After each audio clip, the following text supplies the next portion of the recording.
Ollie, well, I suppose the reason her fellow or MPs from her party want her out is because they see no prospects of her actually carving out an acceptable deal.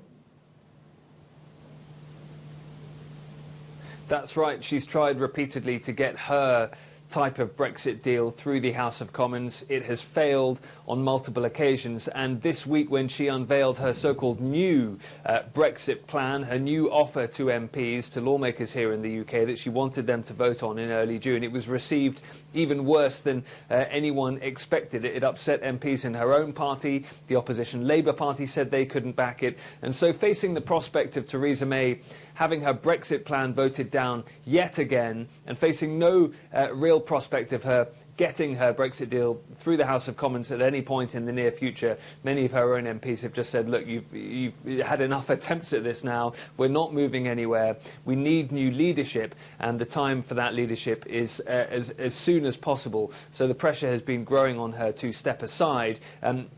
If she doesn't step aside by the end of this week, or at least signal an exact date for when she's going to do so, then there are a couple of ways that the party could move against her to try and force her out. And that's, I think, how we're going to see the end of this week shaping up. Either she will name a date, or the so-called men in grey suits will come for her and try and remove her from her position as leader of the Conservative Party, and therefore ultimately as Prime Minister.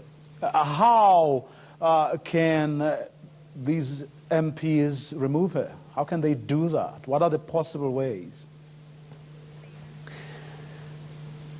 Well, there are a couple of ways. One is an actual official leadership challenge. Now, you'll remember that in December of last year, she faced one of those and she won. And so the rules of the Conservative Party at the moment say she can't face another one until the coming December. But the rules of the party can be changed by the Executive Committee of the so-called 1922 group of backbench MPs. So it's possible that come Friday, they may say, actually, we're changing the rules of combat here and we're going to have a leadership challenge against you immediately. Another way it could happen is mass resignations from the cabinet, and it's been speculated that if Theresa May tries to hang on, then by Monday or Tuesday of next week we could see a whole raft of resignations, junior ministerial positions, but also some senior cabinet posts as well, at which point her position would become untenable. She wouldn't have enough people in enough jobs to govern, so she'd have to go at that point. So there are a couple of ways it could happen. Now, I mean, by all accounts, she's fighting a losing battle on the Brexit issue, certainly, and it would seem from what you've just said, even on the leadership of the party issue. But why is she so determined to continue to pursue a Brexit deal when seemingly her chances of achieving what she wants to achieve are next to zero?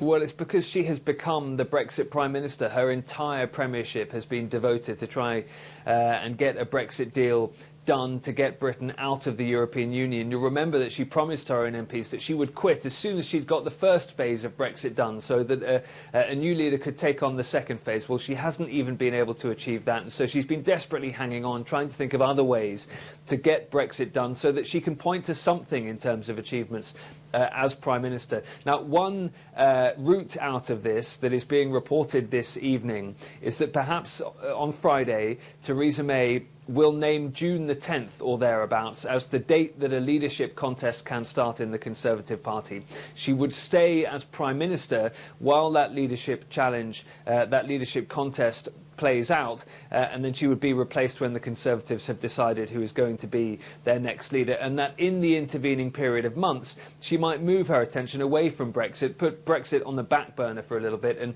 try and pursue some bits and pieces of legislation here and there, some pet projects, so that once she does become a former Prime Minister, she can point to some extra achievements beyond what she's already got through the House of Commons in terms of non-Brexit legislation, so she can describe herself as something more than the Prime Minister that failed to deliver Brexit.